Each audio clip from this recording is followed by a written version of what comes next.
Hello, and welcome to the Redefine Instruction webcast series, where we bring a fresh perspective on learning and development with every single episode.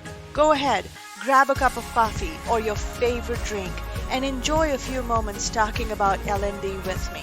Hi, my name is Sandhya Lakhanbal, and I am your host for this series. Subscribe to our webcast or look out for new episodes on YouTube. Follow us on Facebook, Instagram, Twitter, or log on to redefineinstruction.com for the latest trends on L&D. In this episode, the spotlight is on Rance Greene. If you want to learn about storytelling, look no further than needastory.com. Rance formed needastory.com for those who struggle with storytelling at work.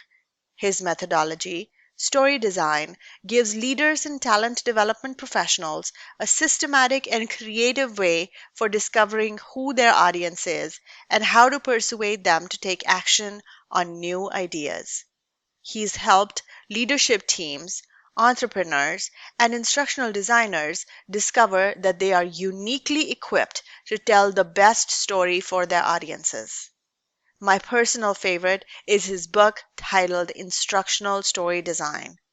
The book is a practical guide for developing stories that train. He coaches, teaches, speaks, and writes often on the benefits of stories to connect humans to one another.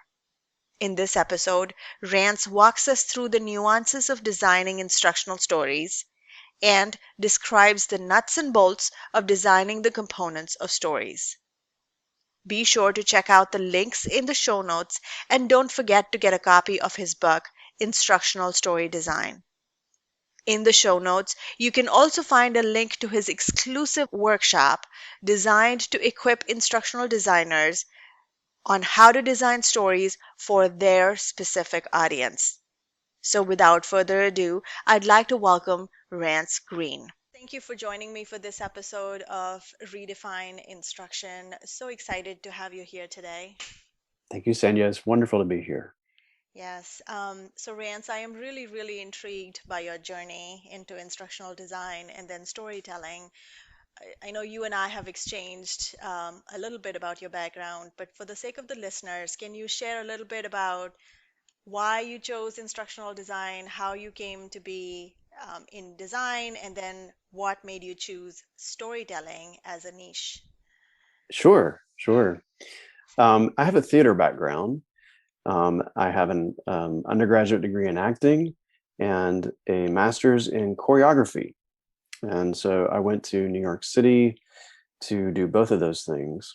And what I really love about theater is it's live, you know, and when you are watching the action unfold on the stage, it is live and in person, and anything can happen. And so I really love that kind of tension that exists between the audience and the stage. Um, and when I moved to New York City, I had an encounter with God, and my trajectory completely changed. I left the theater. I left the dance company I was with at the time, and he gave me a new path. And I began to really invest time in the young people at my church. And those kids came from the Bronx, they came from Harlem, Spanish Harlem, Queens, all over the boroughs into Times Square, which is where the church was. And I found a connection with them. I'm from North Carolina. I'm a mountain boy from North Carolina, living in New York City. And all of a sudden I have these junior high kids, that I'm supposed to somehow relate to. And what connected us was stories. Like I would share, stories of faith, stories of my personal life. And they shared theirs with me. Right. And that formed a bond between us. And I ended up taking a lot of those kids on trips to Mexico, different areas in the United States, because they trusted me and I trusted them, and we could work together.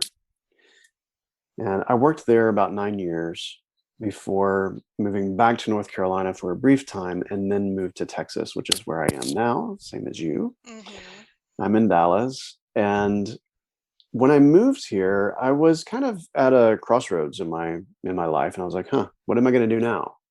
I'm not doing ministry anymore, not full time, and I'm not doing um, acting. What am I going to do here? So what I wanted to do was actually put food on the table for my family. So so Right, I just got a job. I just right. got a job at Blue Cross, and I started working there. And I was like, oh, thank goodness this is a temp job. This is the most awful job I've ever had. But wouldn't you know it? Haha. I ended up staying there for gosh, 12 years, I think. Oh, wow.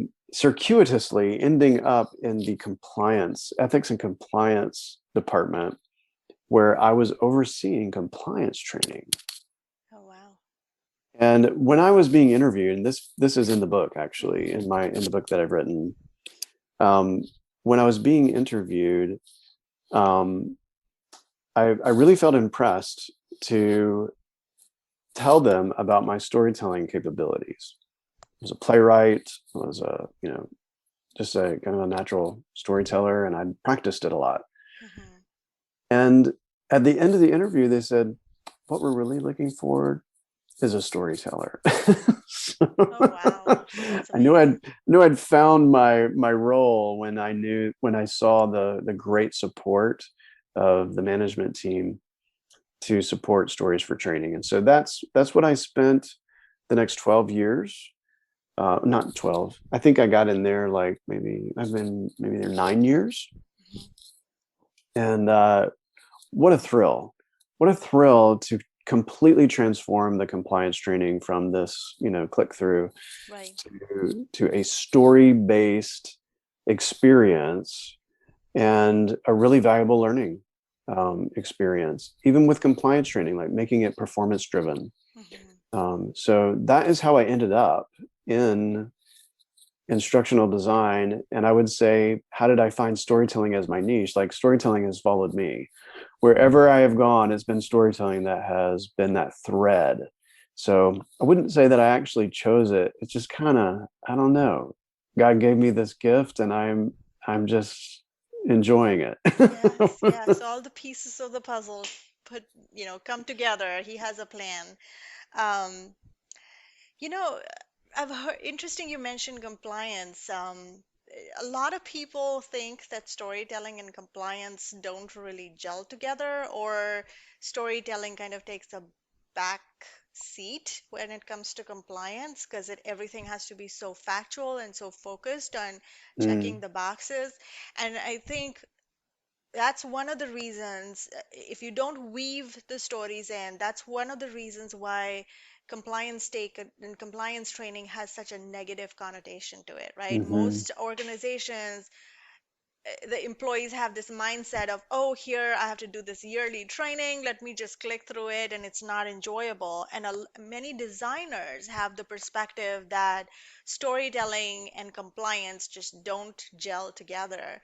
So I'm kind of curious to see from your perspective, did you get a lot of resistance? I mean, I know you said the leadership was really supportive, but mhm. did you get any resistance either from the designers you were working with or other stakeholders when it came to combining the art of storytelling and compliance? That's a wonderful question. I just spoke at ATD International Conference, and one of the sessions that I did was called Looking Forward to Compliance. And it was a whole session on storytelling and compliance training. Um, and I think that you hit on all of my opening remarks. Yes, we do as an industry. I think that I think that compliance training gets a bad rap because designers kind of perceive it that way as well. And Yes. so we don't give them anything better. But I will tell you that the learners rejoiced Okay. and they embraced the characters, the stories. Um, there were some stakeholders that were resistant, Um, and after the first year, so I had three stakeholders, right? Two of them were like, sure, let's do storytelling. The third one was like, no, our content is too serious for stories. To which I usually reply, if your content is that serious, you actually need a story. So the second year came around, and I showed the results of the surveys that went out, and lo and behold, that stakeholder that didn't want stories all of a sudden wanted them. They became like the biggest pusher of the stories after that. In Right. fact, we got a mascot for their department, and they kind of adopted this mascot, and I was like, wow, funny how things change like that when you Yes. see the results of what compliance training can do for your course.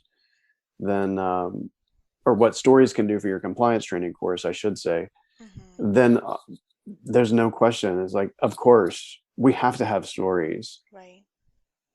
Because it makes it easier to connect the knowledge with when you have that background story, because you have stories have this chronology to them, and facts in isolation are so hard to stick in your head. It's almost like learning by rote, and you can hold it for a short period of time, doesn't stay for a long period of time. And for Yeah, compliance, you need to be compliant 100% of the time. So yeah, um, and part of yeah. it is also, sorry, did I interrupt you? Well, I was just going to remark on that. It's like, yeah, nobody walks away from a training course and was like, bullet point number 7. That was Right. it for me, man. Bullet point number 7. No, they're like, did that story, man? I even like laid in bed thinking about that story. You know, it's the story that people take away from those experiences. And if the story is designed right, then it contains everything needed for behavior change. Right, right. And you say it so seamlessly because it comes so naturally if it's designed right, but it's a very deliberate process, and I know that.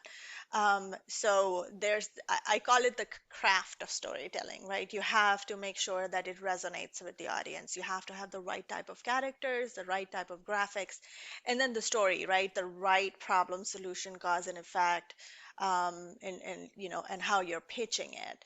And then, of course, the transition between the story and the facts. How do you weave it all together? How do you make sure that it works so seamlessly? Yeah, so I'm going to introduce to your listeners. Let me just grab it real quick. Alrighty. Hopefully, I won't make you too motion sick here. But there is this really interesting book that I've read before. It's called Yes. Instructional Story Love Design. that book. Yes. Love that book. So I like to think of story like I like to think of instructional design as this process that we're very familiar with as designers, and not reinventing like this unattached process that you also have to learn to be able to tell stories. No, no, no, no.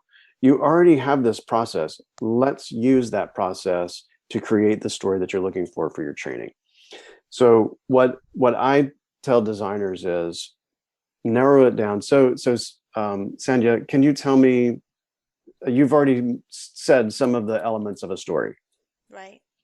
So you've said, Characters, yeah, the hook at the beginning of the story. What's the problem that you're trying to solve? What's the solution that goes with it? How yes. am I going to have those dividers or transitions between the story and the content? Okay, good. So I like what you said about the problem. I call that conflict, and you said characters, and so I call it the story design model says you have to have relatable characters. So I add the adjective because I want people to realize that the characters they're creating have to, in some way, connect with the audience that they're training. They have to have some sort of empathy for those characters. Then you have the problem or the conflict, and I call it strong conflict. And the reason I use the word strong is because, first of all, you have to have it. It can't be omitted, which is Right. often the case. And secondly, it needs to be as strong as reasonably possible,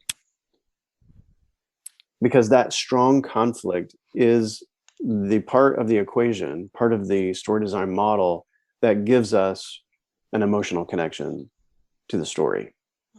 So I whittle it down to those two things. Relatable, if you can write relatable characters and put them into strong conflict, it produces something in the listener or in the watcher, that it's this desire. It's a desire for resolution. I care about these characters. They're in trouble. They're in conflict. I want to see a resolution. And that's exactly where you want the learner to be, at that place of what happens next. How do they get out of this? And that's where you want them to be too, because that is the point where training comes in. And through a series of activities, uses the story to bring the learner through this kind of self-discovery process of everything that you are training them to do. So that is kind of, in a nutshell, the story design model. And if you follow that model with the story, which is relatable characters and strong conflicts, and if that produces a desire for resolution, and then you train them, it will concretely connect them to the action you want them to take as a result of training.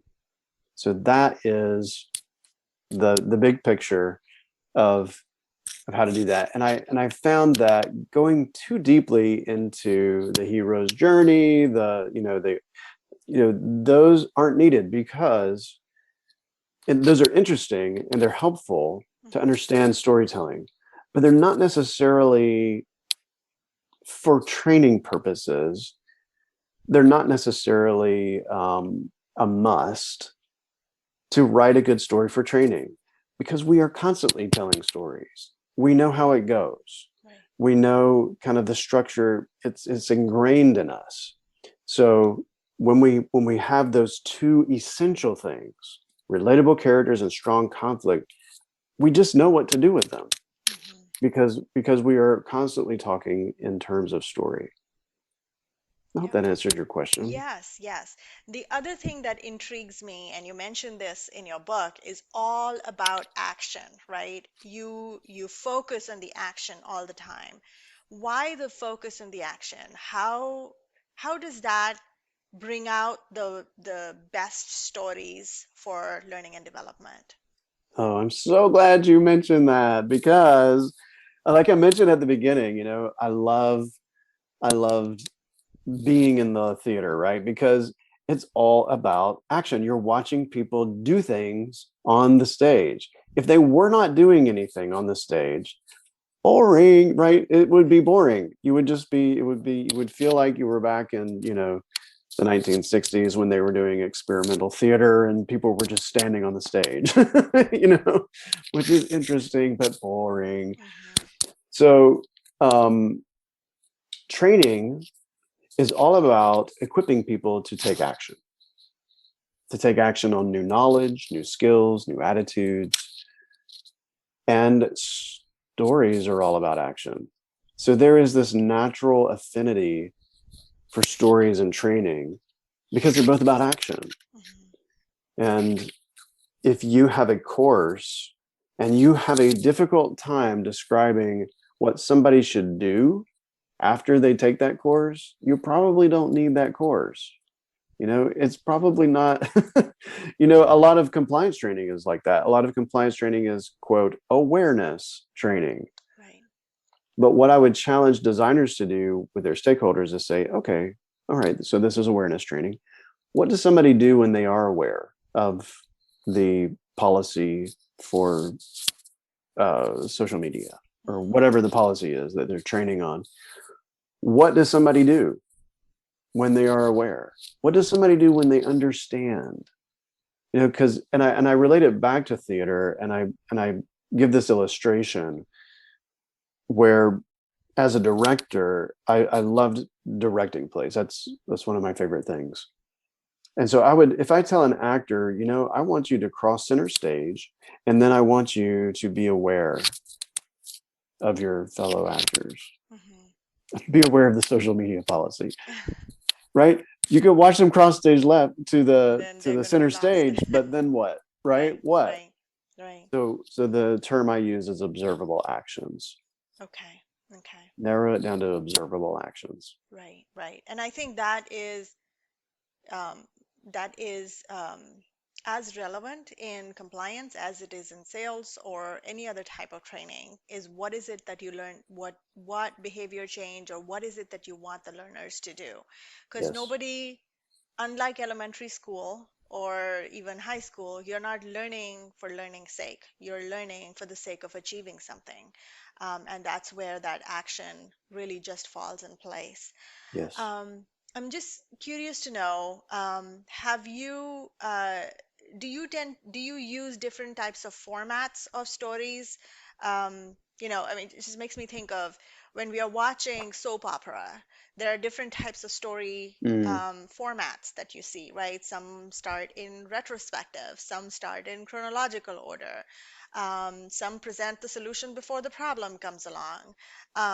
Have you used that in learning and development at any point? So all of it hinges on what I call the action list. So if you have done a good job of, talking with your subject matter expert and you have developed a list of actions that people need to do as a result of training, that's where all your conflict is. And so if that if those actions are in a logical order, then it probably makes sense to follow that logical order in your conflict. Um, there are times when I have made hour-long stories for an hour-long training, and it's very complex. And you have this set of characters over here, you have this set of characters over here, and by the end, all of those characters have come together. That's pretty complex. And you see the relationships between those two, between all the characters. That gets pretty involved. Um, the the challenge with that, of course, is the complexity of it. Um, but it's pretty engaging all the way through, right? Because it's an entire story. You don't have to create something long like that. But I would say that most of my stories for training, probably about 4 minutes. Mm. And they take you through to the point of conflict, to the height of the conflict. So I don't present the solution before. Mhm. I present the problem. And from that climax, that gives me a great launching point for training, because then I have their attention and I have this wonderful example to keep referring back to throughout the training, Mhm. that they can think back and we're like, what was wrong right here? Let them identify it. Let them figure it out, and then give them feedback on their answers. That was So another component that I did not mention, but is a very strategic part is that feedback. How do yeah, you weave that in?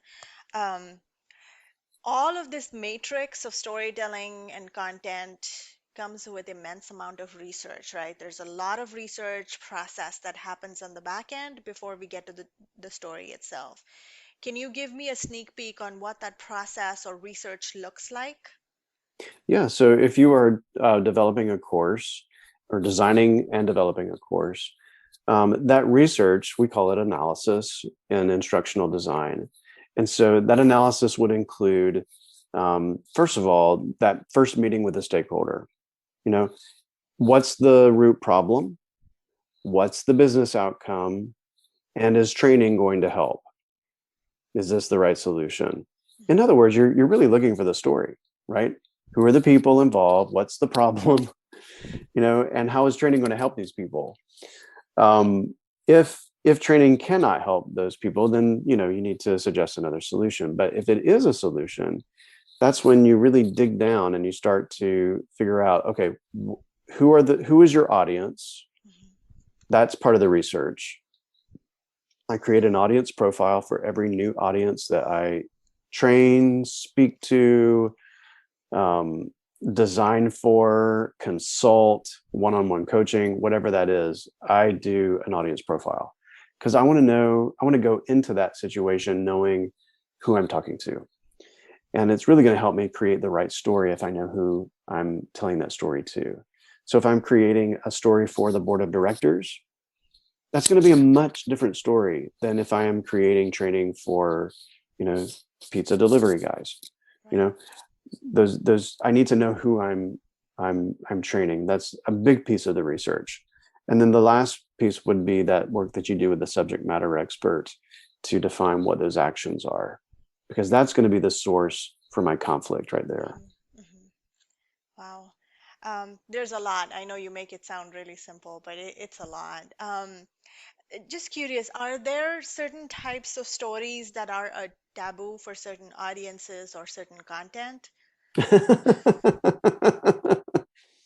Oh, so I would go back to my what I said before about knowing who your audience is.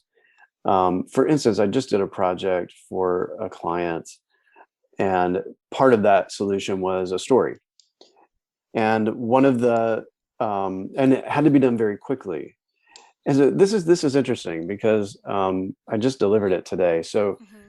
we had I had my wife is a voiceover actor, so I had her narrate the story, and she did the voices of the characters like you would as if you were reading a book to your child, right? Mm-hmm. Just a little slight change in the voice Mm-hmm. to note a different character, but nothing over the top, right? So the client wanted me to do the male voices, but the problem with that is the characters in the story were not of my ancestry.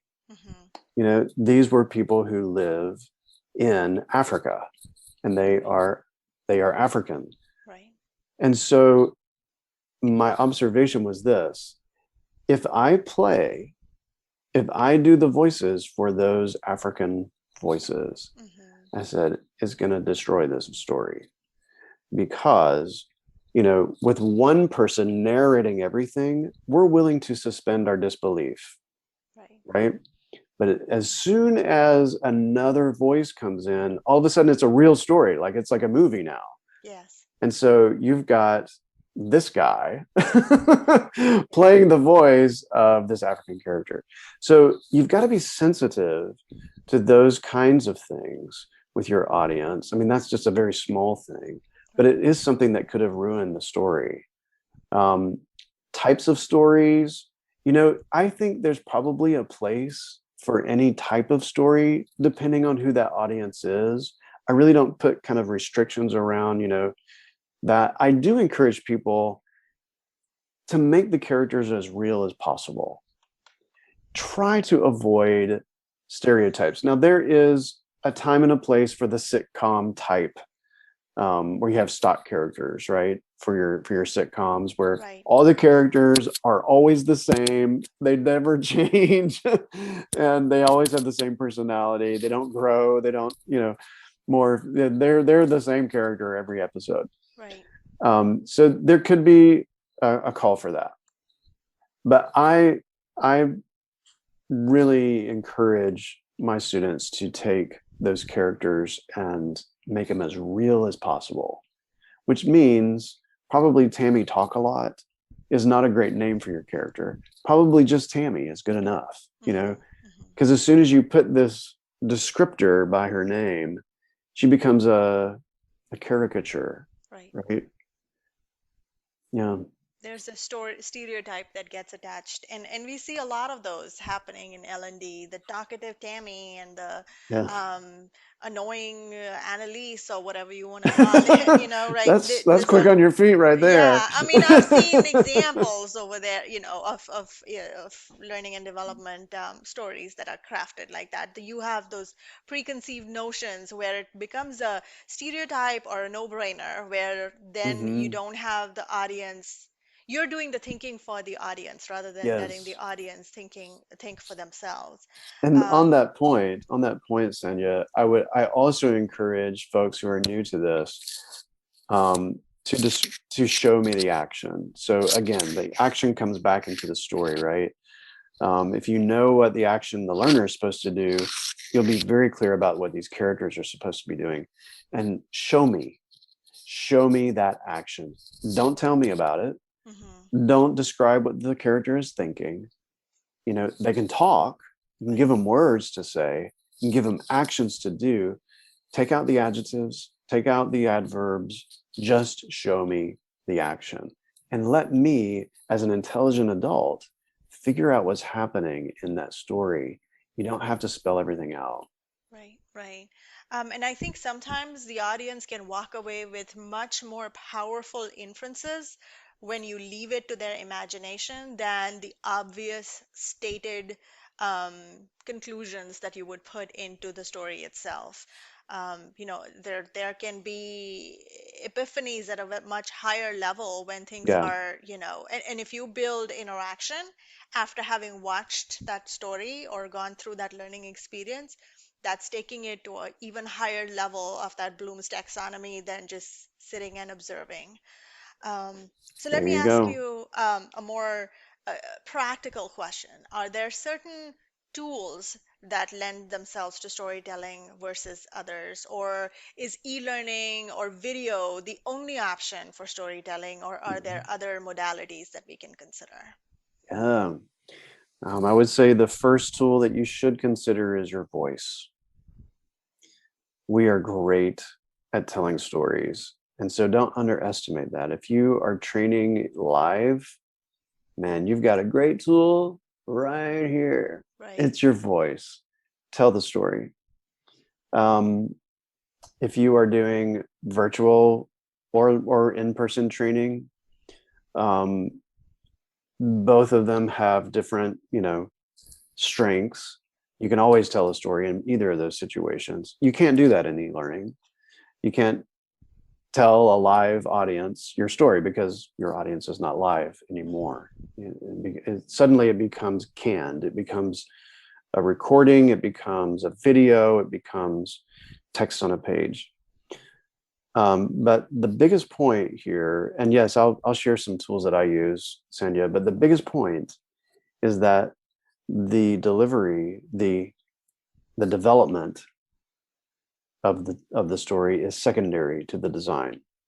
Okay. If the design is done well, that story will carry itself no matter how you produce it. And that can be produced like a book, Hmm. text on a page or Right. text on a screen. We'll read the story, right? That's perfectly acceptable. You might want to put a photo with the story Hmm. that relates to it, that supports it, that doesn't detract from it, but that supports it, you may want to do a series of photographs with short text or maybe speech bubbles. You know, I really encourage people when they're writing stories to move it toward dialogue. There's a big difference in a story that's written in past tense and narrated Hmm. than live dialogue, right? Takes me back to theater again. Yep. But even if you can't get all the way over to dialogue, at least have some quotes of what the characters are saying in your narration. Hmm. Um, so yeah, speech bubbles, a series of photos or a series of drawings or a series of, animations Hmm. where you watch the characters kind of go back and forth. Something really interesting that I did, especially at Blue Cross, was that I took photographs of employees Hmm. and I staged everything. I was like, all right, these two people are having an intense conversation with one another. They're at a conference table. I want you to be leaning forward. I want you to be leaning back with your arms crossed like this. And I want you to Body both say language. these lines as I take your picture. Right. And they would say their lines and I would snap a picture. Hmm. So their mouths are open and they're facing one another. Hmm. And then what I would do, and at the time, I am not an e-learning developer, but I worked with one. Hmm. I work with many. And I said, this is what I want to happen. I want the person who's speaking to be in color, but I Hmm. want the rest of the photograph to be black and white. Like, we're not sure how to do that. I'm like, well, let me show you how to do it. So I put it in PowerPoint. I made it Yeah, happen. it's so simple. Yeah. And then I synced the audio. And so then the slides change, and so the different people were talking back and forth. Right. And the cool thing about that is that afterwards, people would come to me and say, hey, I took the compliance course. I love the videos. Hmm. It wasn't a video at all. It was a series of photographs Hmm. synced to audio. Wow. So that can be very powerful as well. Yes. I use an animation tool called Beyond, Yes. and that has 3 different styles of animation that you can use to create stories. Um, and then there's a boatload of other animation tools out there that can be used. But I would say think simple Hmm. when you're getting started. Just use what you got. Don't like say, oh, I don't have, Right. Adobe. I can't make stories. Illustrator. You Yeah. know, you can. Yeah. You can type words on a page. I Right. guarantee you can do that. Yeah. Yeah. So use what you have and make those tools sing. And as you get better and better at writing your stories and producing them, Hmm. as you get better tools, or I shouldn't say better, I should just say more technologically advanced tools, Yeah. Yeah. then you can explore those. Yep. Yep. So a slightly different perspective to storytelling, right? Storytelling for learning and development looks very different from a leader telling Mm. stories, right? Um, how do you navigate that landscape? How is that a completely different perspective? How do you kind of compare and contrast between the two? If somebody wants to, rather than me making the training for an audience, I am a leader and now I need to start pitching um, a story to my employees, right? And there's a Mhm. whole servant leader perspective that comes with that. How Yeah. do the two concepts differ from each other? Not too much. And I'm glad you asked that because a lot of my clients now are not only folks in the talent development space, but many of them are like, hey, can you help my leaders? They need to be better Yes. communicators. So when you think about the reasons why we talk at work, what would you say some of those reasons? Why do we talk to each other at work? What's the purpose of talking? There are two things that come straight to mind. It's the small talk, right? The water cooler Mhm. conversation, which is just being friendly or getting to know your colleagues. Yes. And then Yes. there's the purposeful conversation of I need to get work done. So the conversation is centered. It's Yeah. talking shop, in other words. Yeah. Yeah. Yeah. Very good. Very good. So that water cooler talk really has a purpose, and that is to connect with my fellow employees. Hmm. Um, there are also occasions, kind of the big talks, right, where we are trying to inspire people, right? Inspire them to put in more discretionary effort, inspire them to a new way of thinking about how we're doing business, and then also you mentioned this, really to guide, to say, hey, we've got this work to get done. This is what we need to do to get that work done. Right. Or there's been a change of strategy from above. We're going to change operations, how we do things now to match that strategy. Hmm. And then there is also the purpose of talking with each other to persuade.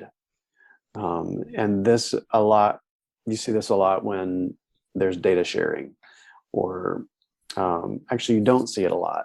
You should see it a lot when there's data sharing, Hmm. and when you are trying to convince people to invest, give your department money, maybe, so these purposes of connect, inspire, guide, and persuade, storytelling does those things very well. Stories connect us, Right. stories inspire us, stories guide us, and stories persuade us. Hmm. So when I meet with leaders, I start with that. I'm like, there are reasons why you're talking at work, and those reasons are perfectly aligned with storytelling. Hmm. And so from there, then I start into the story design model, which is the same: relatable characters, strong conflict, desire for resolution. It's not training, but it's a message, Right. the purpose of your message, and then people take action on it. And there's a series of activities that I do with leaders that help bring them along, because gosh darn it, not every leader is a great storyteller. Right. And they're With not different mindsets. actually, they're not comfortable with it. A lot of Right. people. I think that part of it is that stories are emotional. Right. They make us laugh, they make us think, they make us uncomfortable sometimes. And because of that, they're not often welcomed in a corporate space, because corporate, unfortunately, has gotten somewhat unemotional Right. and has favored, just give me the facts. Just give me the facts. I can make my decision. Well, no, you can't, because studies have been done to conclusively tell us you cannot make decisions without emotions. Right. You cannot. You are paralyzed. You have decision paralysis unless there is some sort of an emotional input. And stories are really great at providing that. Right. Right. So I have two final questions for you. Before I get to the fact-based question of people wanting to learn from you, because I really want to give people the opportunity to reach out and learn from you if they want to. Can you share an example of a powerful story that resonated with the audience? I know you have several, but if you had to pick one favorite story that was particularly powerful, what would that be? Yeah, there for training, I would say it has to be the one that I tell in the book, and it's about this experience that I created for a department within Blue Cross, where they had some compliance issues. They had not just some; they had a lot of compliance issues, and so they were like, "Hey, come in and slap our hand, basically." And I was like, "No, no, I'm not going to do that." But I worked with my team, and I was like, we need to tell a story here. And so we gathered all the actions that we wanted that group to do, and there were a lot of them. And I created this story with the help of my team, and it took place in a coffee shop. And the four employees of the coffee shop were having favoritism problems. They were having quality issues, Hmm. respect for one another issues. They were There was a load of issues. But each one of those issues was an issue that was also reflected in the workplace where we were going to deliver this story. So we showed up. Well, I didn't actually do the training myself. I handed it off to my team, and they went and they trained. And what they did is they told the story. And this was a PowerPoint with stick characters on it, and synced to audio so that the stick characters moved around. It was Yeah. pretty rudimentary. Hmm. But after the story was over, they asked, "What is there a problem Hmm. at this coffee shop?" Hmm. And each person was assigned a character. So they answered according to that character. And for some of them, no, there's no problem. They were clueless because the character was clueless. For others, yes, there was a problem. Okay, what is that problem? All right, how do you think this character could solve for that problem? And you didn't think there was a problem, but if you did know, how would you solve for that? Hmm. And it was amazing because they were coming up with solutions for themselves. Right. And that opened the door wide for then training to just take it the rest of the way. They'd Hmm. already bought in, and they were ready to take it the rest of the way. Right. So about 6 to 9 months later, Hmm. we were called by the management team. They said, "Thank you so much. Thank you so much for coming. Things have changed here." And whenever we feel ourselves going down the same paths, our old habits, Hmm. we tell each other, "Remember the coffee shop." Right. You've given them a reference point. Yeah. The Yeah. story was enough. Yeah. to remind them of how they needed to act. Right, right. I Isn't that think there's awesome? a lot going on in there. There's you've sneaked in buy-in, but you've also primed the workspace for change management, which is a whole other big sphere where learning and development kind of falls right in. It's one of the pieces of the puzzle of change management. So I think that was Yes. a very powerful way of doing that. It's observant. Yes. Yes, And yeah, stories are a wonderful way to manage that, yeah, to manage that change. And we gave them one. We gave yeah. them one to help them.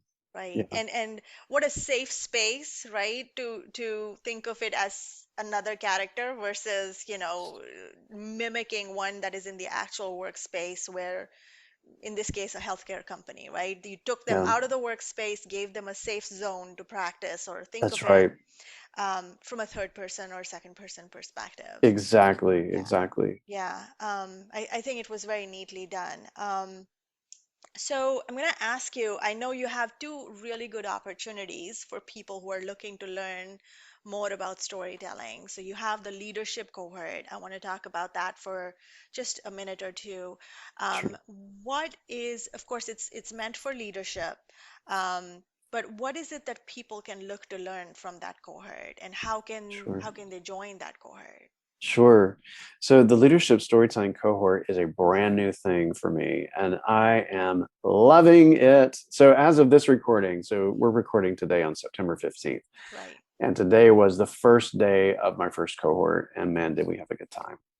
So I'm so excited. So I'll have many good stories to share with you later, Sandhya, about how the capstone project goes, Yes. because they are expected to deliver a message, a story-based message at the end, and we'll be even voting on Oh, who does the awesome. best I can't job. wait to hear. So yeah, if you are interested in becoming just a better communicator, just investing in your own personal development, your professional development, this is a prime opportunity to do so. I will probably have my next one in the first quarter of 2022. Okay. So they can go to my website and click on lead, which my website is neetastory.com. Yes. If you scroll down the page, you will see lead with stories.